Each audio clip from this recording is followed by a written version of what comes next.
I came to collect a soul. I didn't expect her to see mine. The hallway smells of antiseptic and loss, the kind of clean that can't scrub away grief. It's late afternoon. Outside, the sky hangs low in a dull sheet of gray, leaking cold autumn rain against the windows of St. Adeline's hospice, the kind of place where people are left to die with a whisper, not a scream. I walk the corridor like I own it. And in a way I do. To the nurses, I'm nothing more than a grief counselor, Daniel Mercier, with a crisp black suit and tailored smile. But in truth, I'm Dominic, collector of souls, old as sin and twice as patient. I've worn hundreds of names.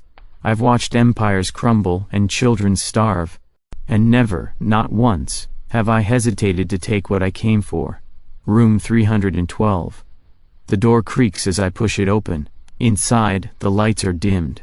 A man lies on the bed, withered and pale, his breath shallow and wet. Machines beep rhythmically around him like a countdown. I step closer. His soul is already loosening, unraveling from his body like smoke curling from a dying fire. All I need is one whisper, one moment of despair, of regret, of surrender. Then it will be mine. Simple, routine, mechanical. I raise my hand, feeling the familiar cold stir in my chest, the shift in air pressure, the pull between realms. His essence begins to glow faintly, only visible to beings like me. And then, a presence, not like me, not human either. My eyes flick to the corner of the room. She stands by the IV cart, chart in hand, shoulders slightly slumped from hours on her feet. Her hair is tucked behind her ears, her scrubs wrinkled and damp at the cuffs from the rain. She looks tired, human, but her eyes are watching me, no, seeing me, not Daniel the grief counselor, me. I freeze, something foreign coils in my stomach. She doesn't look away, doesn't scream, just stares calm and unblinking. For the first time in centuries, my hand lowers before the soul is claimed. The light flickers and fades. The old man exhales one last rattling breath and then he's gone. But not with me. The silence is deafening. What just happened? The girl scribbles something on her chart, then walks toward me like nothing unusual occurred. Are you here for Mr. Lorne's family? She asks, her voice soft but steady. It takes me half a second too long to answer. Yes. She tilts her head, studying me the way a scientist studies something they don't yet trust. You're new, she says. I suppose I am, I murmur. She nods, then gestures to the hallway. They're in the waiting room. I just gave him something for pain. You've got a few minutes. I step aside, letting her pass. Her shoulder brushes mine, a simple human thing, but it feels like a spark. Not fire, not lightning, something gentler and far more dangerous. Hope. I turn to look back at the bed. The soul is gone, not mine, gone somewhere else. That shouldn't be possible. The door clicks shut behind me. In the hallway, I don't go to the waiting room. I walk straight out into the gray drizzle, letting the cold soak through my suit. What the hell just happened? I've taken thousands of souls, with precision, with grace, without question. But this time something pulled me back. A look, a girl, a human girl. I try to replay the moment. The way her eyes met mine. Not with fear, but with recognition. As if she knew me. Not from life, from something deeper. She couldn't have. That's impossible. And yet, my hand trembles. I clench it into a fist, forcing the reaction down. You're losing your edge, Dominic. And for what? A nurse with tired eyes? No. This is nothing. It has to be. I disappear into the city streets, rain pattering against my skin. I need time to think, to fix this, to remind myself what I am. A demon, not a man, and definitely not someone who hesitates. But her face stays in my mind like an echo, and the question burns hot under my ribs. Why the hell couldn't I take him? The next morning, I'm back. Same tailored suit, same mask of civility, different purpose. I walk into St. Adeline's with my name tag clipped neatly to my lapel, Daniel Mercier, Grief counselor. No one questions me. Why would they? I wear humanity like silk. Smooth, clean, expensive. The kind that slides off before you realize it was there. I don't come to collect a soul today. I come to see her. Hopes is in the corridor outside room 209, her back to me, speaking softly to an elderly woman in a wheelchair. The curve of her spine, the tilt of her head, she radiates calm, like a lighthouse in fog. I could walk away. I don't. Instead, I wait until she turns, notices me, and lifts an eyebrow like she half expected I'd show up. Back already? She asks, tucking a strand of hair behind her ear. Thought I'd check on Mr. Lorne's family. Grief has a long shadow. She eyes me for a beat too long. Funny, he didn't have family, caught, not in a lie, in a truth I didn't know. Then, I guess I'm here for the living, I say with a smirk that feels hollow. Her lips twitch, not quite a smile. We stand there in silence, the low hum of distant heart monitors between us. The staff lounge is warm, cluttered, and filled with the faint scent of reheated soup and burnt coffee. A radio murmurs old jazz from a corner speaker. She pours 2 paper cups of coffee, then hands me one. I don't usually share caffeine with strangers, she says, settling into the chair across from me. But you've got that look. What look?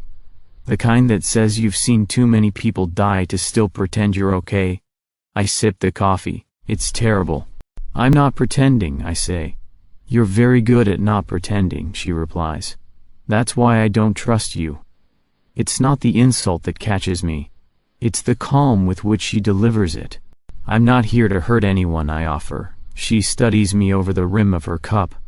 No, but you are here for something. And you're lying to yourself about what it is. My jaw tightens. Most humans can't read me.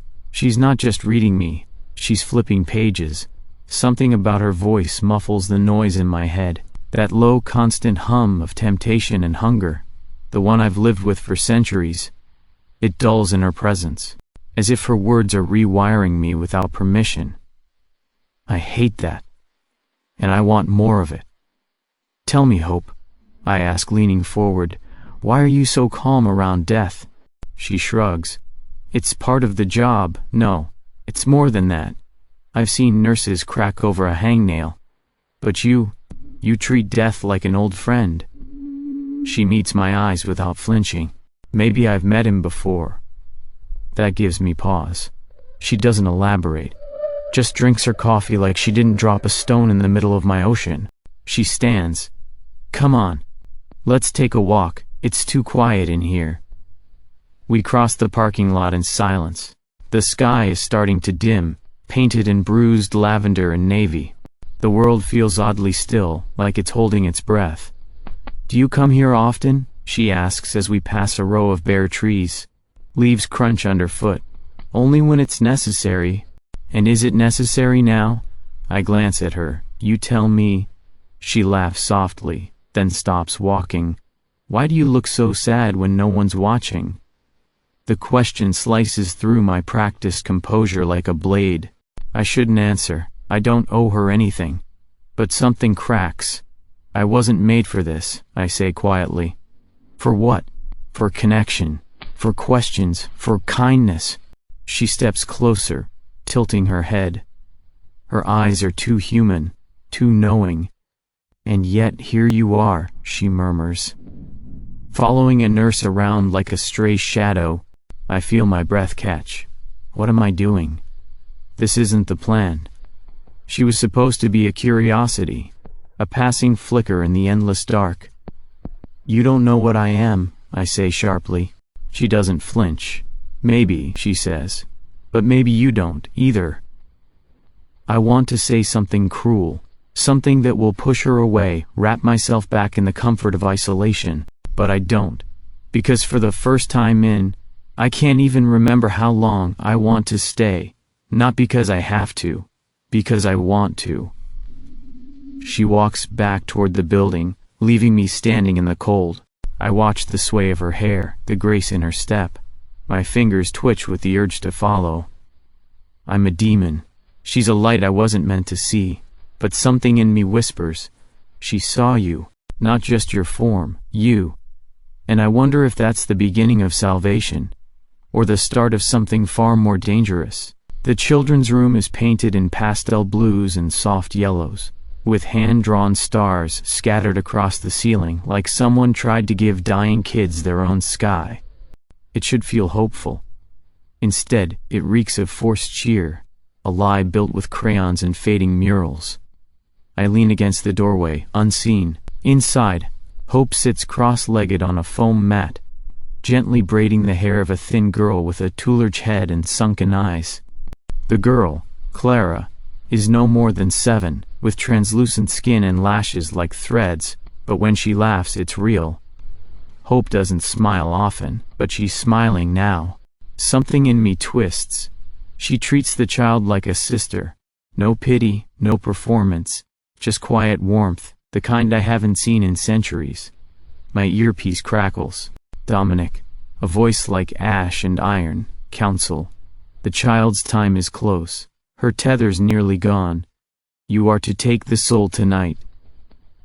I exhale slowly. You want me to take a child? She is not a child to us. She is a task. I glance at Clara.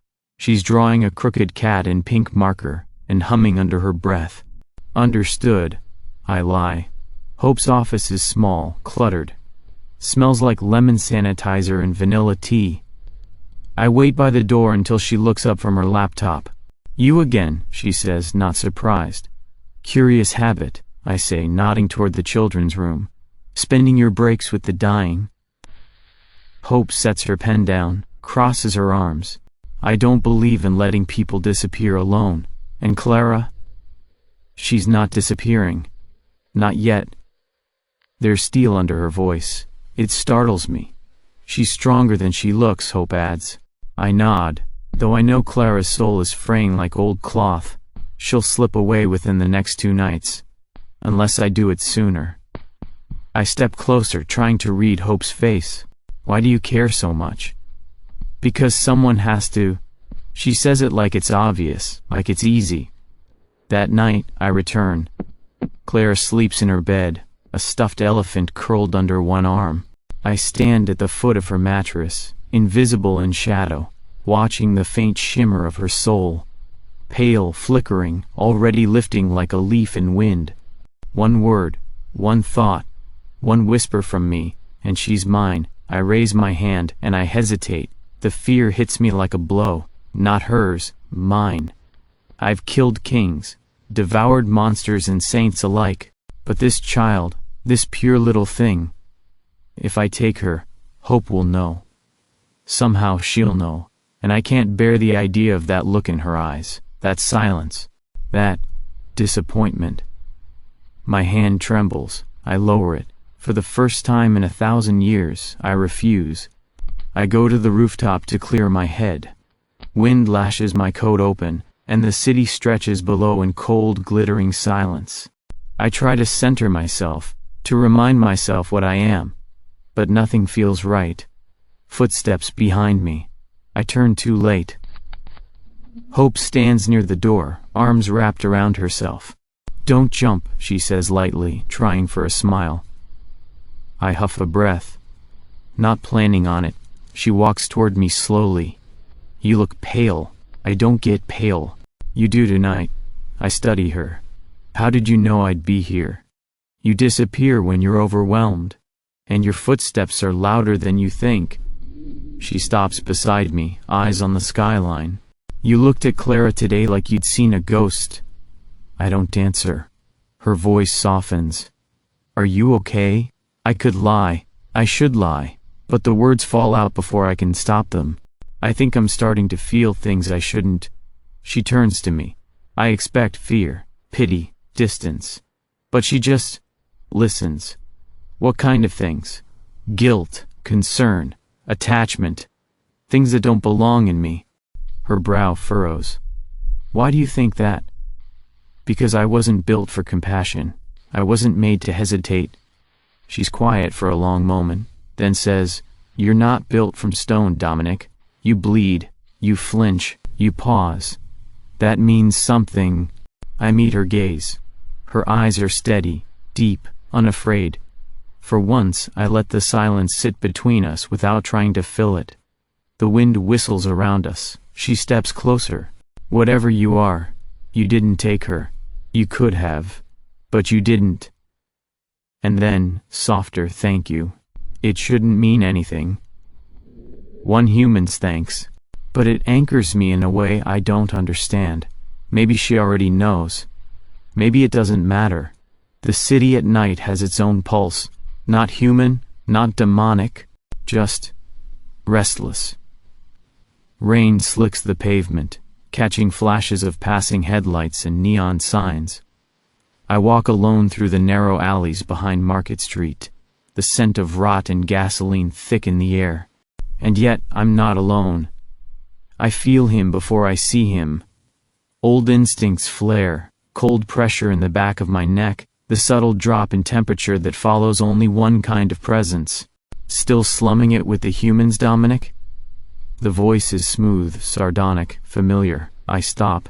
Rail steps from the shadows like he was born there, which in a way he was. Same tailored elegance as always. Black coat, polished shoes, a silver pin shaped like a serpent curled around his lapel. He smiles like we're old friends. We are not. Rael, I say evenly. You've lost weight. Emotion does that to a demon. I don't rise to it. He circles me like a hawk, gaze flicking to the street beyond us. You're drawing attention. Unnecessary attention. Not from mortals. No, he says.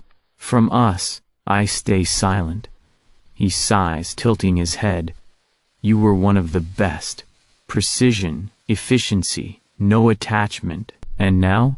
You let a child's soul rot in its body just because a nurse smiled at you. I didn't let it rot, I snap before I can stop myself. He grins. Ah, so there is still fire in there. He steps closer, voice low and sharp. You're becoming sentimental, and sentiment gets things killed. You know that. She's just a human, I say, though even I don't believe it anymore. Rail chuckles. You keep telling yourself that. Then, with sudden coldness, this is your only warning. Return to the fold, clean up your mess, or we'll do it for you. And her. My chest tightens. You're threatening a mortal? I ask. I'm reminding you of the order of things, he says, his smile gone. You break the rules, you pay the price. You care for her? That makes her leverage. Use it, or lose it. And then he's gone, swallowed by shadow as easily as he came. I barely notice the people as I walk. Their lives swirl around me. Shouts, music, car horns, the smell of fried food and wet trash. And none of it touches me. Not anymore. I shouldn't care. I shouldn't feel. But I do. And worse, I don't want to stop. My phone buzzes. A message. Hope, want to get coffee? I promise not to psychoanalyze you this time. I stare at the screen for too long. Then type 2 words. Me, where at? The cafe is small, warm, lit by strings of tiny amber bulbs that cast everything in soft gold. A storm murmurs outside the window, brushing rain along the glass like fingers.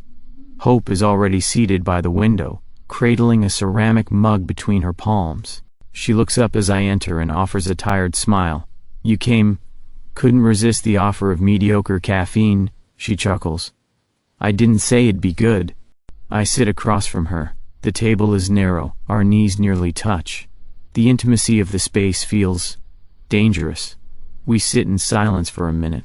Then she says, You look like you've been through something. I have. She doesn't pry, just takes a slow sip and waits.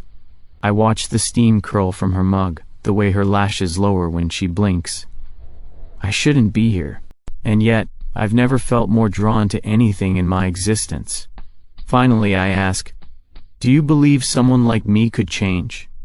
She doesn't answer right away. Instead, she sets down her cup and leans forward slightly, voice soft. Change isn't a light switch, it's a fight, every day. Against what you were, against what everyone expects you to stay. I study her. That's not an answer. She smiles faintly. Fine, my answer is yes. But only if he wants something more than what he has. I go still. Hope looks at me, Not like I'm dangerous, not like I'm broken. Like I'm real, like I'm allowed to want. What do you want, Dominic? The question is quiet, and I don't know how to answer it, because I don't have the words for what this is. This ache, this tether, this desperate desire to stay in her light, even as I know I was forged in shadow. I look out the window. Rael's words echo like poison in the back of my mind. You're in danger, I say finally. She frowns. What? There are things, people, who don't like what I'm becoming. They don't like you being the reason. Why? Because I'm not supposed to care. She leans back, searching my face. But you do. I meet her eyes. Yes. After coffee we step out into the rain. I hold the umbrella. She lets the drizzle soak into her sleeves like she doesn't mind the cold. You don't have to protect me, she says. I do, I reply. You're not responsible for me. I want to be. She looks at me like I've said something she wasn't ready to hear. And maybe I wasn't ready to say it. But there it is. Rael's threat hangs over us. But so does something stronger. Hope. And for the first time, I wonder what it would cost to truly choose her, not as a passing mistake, but as a reason to fight. It starts with a flash drive. Rain drums against the windows of St. Adeline's like it's trying to wash something away. Evening shadows crawl across the tile floor as the lights flicker once, then settle. Hope finds the envelope on her desk. No note, no name, just a small black USB. Warm to the touch like it's been waiting for her. She hesitates, but she plugs it in. The folder is labeled simply, Truth. She clicks, and everything changes. The footage is grainy but clear enough. Different places, different people. But always the same pattern, a man in a dark suit, tall, composed, impossibly still. Dominic. In one clip, a woman looks right at the camera before collapsing. When she finds me, I already know. Claire is asleep, the elephant still tucked beneath her arm. Hope doesn't look at the child, only at me. I rise from the chair beside the bed. You knew, she says. Her voice is flat, controlled. I did. How long? I pause. Always. Her jaw clenches. She steps closer. You saved her life, she whispers. But how many have you taken? I don't lie. Too many, I say. Before I met you, that was all I was. She flinches like I hit her. What are you, Dominic? I open my mouth. No words come. She waits. And then, her voice breaking just slightly, she says, I trusted you. Those 3 words cut deeper than any blade Rael ever conjured. I never asked for your trust, I say quietly. But you took it anyway.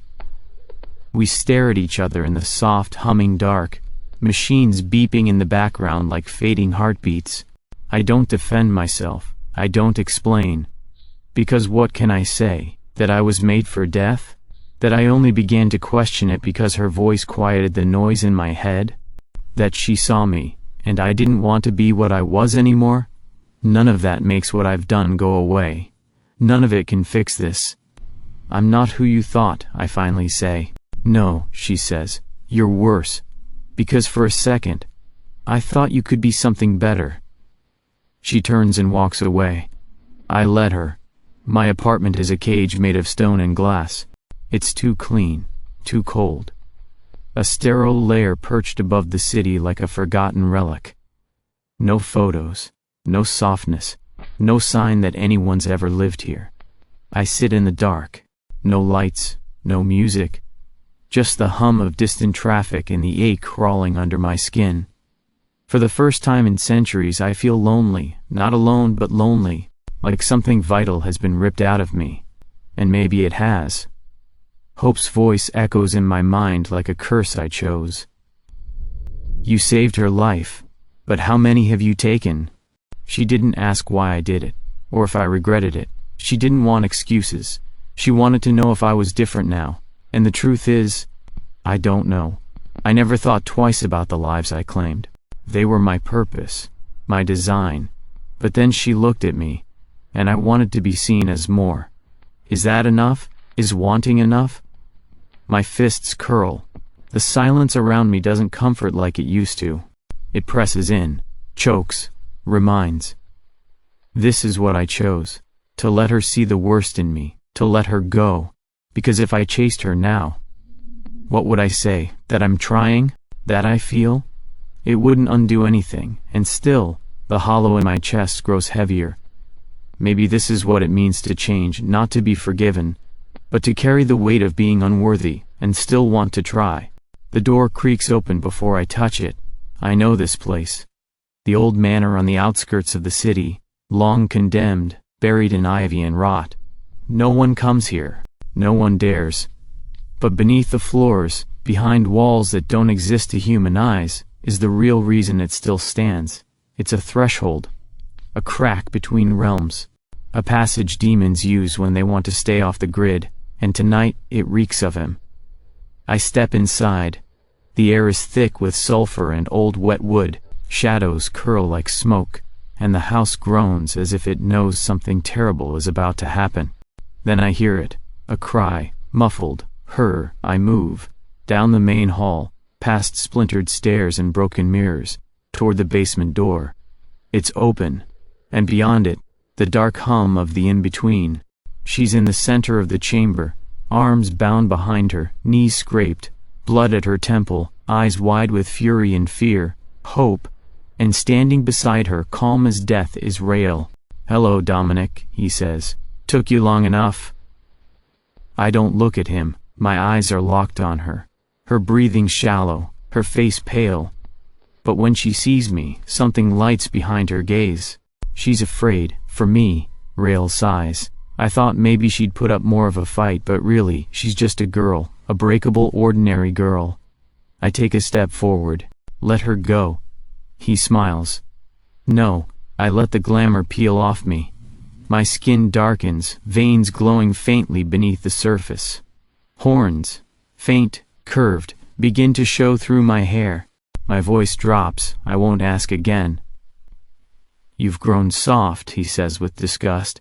"You used to be terrifying, now look at you, falling apart over a mortal with a martyr complex. She's not your leverage. She's the weight around your neck. She makes you hesitate. She makes you weak. Let me fix that." He raises a blade formed from shadow and steps toward her. I move without thinking. We collide in a burst of black light and fury. Fists, claws, flame. We crash through stone and bone and memory. Rael is fast, faster than I remember. But I'm angrier than I've ever been. He slashes across my chest, and the pain is searing. I hit the ground hard, dust choking my throat. "You forgot what you are," he snarls. "We were gods, Dominic. And now you kneel for her?" I spit blood. "I remember exactly what I am," I growl, rising again. "And I chose this." He lunges, and we lock again.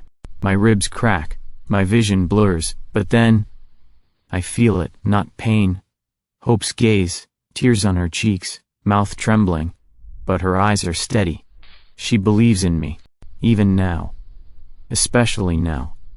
And something deep inside me, buried under centuries of violence and frost, ignites. I surge upward with a roar, grabbing Rael's wrist and twisting it hard until the blade clatters to the ground. He stumbles, off balance, and I drive my fist into his chest, through shadow, through smoke, straight into what remains of his core. His scream isn't loud. It's small, like pride dying. His body crumples into ash and falls away. Silence. I stumble toward her, knees buckling. Her ropes fall away before I touch them, melted by residual heat. "You idiot," she whispers. "You're bleeding." I smile, barely, just a scratch. She presses her forehead to mine, eyes closed. Her hand shakes as it cups my face. "Why would you risk everything?" she whispers. I look at her, raw and broken, and more alive than I've ever been. "Because you made me want to live," I say. Like I had something to lose. The sea doesn't ask questions. It just breathes. In and out, relentless, indifferent, eternal. I sit on the porch of the small house by the coast, the salt air brushing over my skin, the sunlight warm enough to make me forget I once belonged to shadows. 3 days. That's how long it's been since I walked away from what I was, since I turned my back on the world that made me. No more summons, no more counsel, no more rail, just silence, and her. Hope is inside. I hear her in the kitchen, humming to herself, barefoot on the old wooden floor, as if I haven't nearly torn the world in half for her. Or maybe because of that, the wounds are still healing, my body's slower now, mortal in ways I never was before. Not human, not even close, but changed. Less weapon, more man. I never imagined the price of peace would be so steep, and still, I paid it without regret. The screen door creaks. She steps out, mug in hand, squinting against the morning sun. She looks like she belongs here. I never have. And yet, her smile, soft and sleepy, makes me believe that maybe I can. You disappeared, she says, sitting beside me. I needed to make sure they couldn't follow me, did they? She takes a sip of coffee and rests her head against my shoulder. I feel it again, that fragile stillness that only comes when she's near. The hush inside me that used to be filled with fire and screaming hunger. Now it's just quiet. I thought I lost you, she says softly. You almost did. She turns her face up to mine. Are you still one of them? I meet her gaze. There's no fear in it, just the need to know. I nod once. I am. But I'm not theirs. She watches me for a long moment, then leans forward and presses her lips to mine. It's not passionate. It's not desperate. It's grounding, certain, real. When she pulls back, her forehead rests against mine. I don't care what you are, she whispers. You came back. I couldn't stay away, I admit. Not from you. She slides her hand into mine. The touch is simple, human, and everything. Later we walk the shore barefoot, waves licking at our ankles, gulls screeching overhead. She laughs at something I say. I don't even remember what it was. I only remember the sound of it, that laugh, breaking through the last of the darkness still clinging to me. There's a scar across my chest from where Rail nearly ended me. I think I'll keep it. Proof that I chose something other than survival. Proof that I chose her. We stop near a stretch of tide pools. She crouches down, pointing at a tiny crab trying to climb over a rock twice its size. Stubborn little thing, she says. Reminds me of someone. She smirks, tossing a pebble at my foot, and I realize this is life. Not the grand burning thing I once believed it to be, but quiet mornings and shared silence. Unsaid words that mean more than screams ever could. Her fingers find mine again. As the sun begins to dip toward the horizon, we sit on the porch again. Wind in our hair, ocean in our lungs, the past far behind us. She leans into me, her voice quiet. Do you ever miss it? I don't need to ask what she means. No, I say. But sometimes, I wonder what I was before them.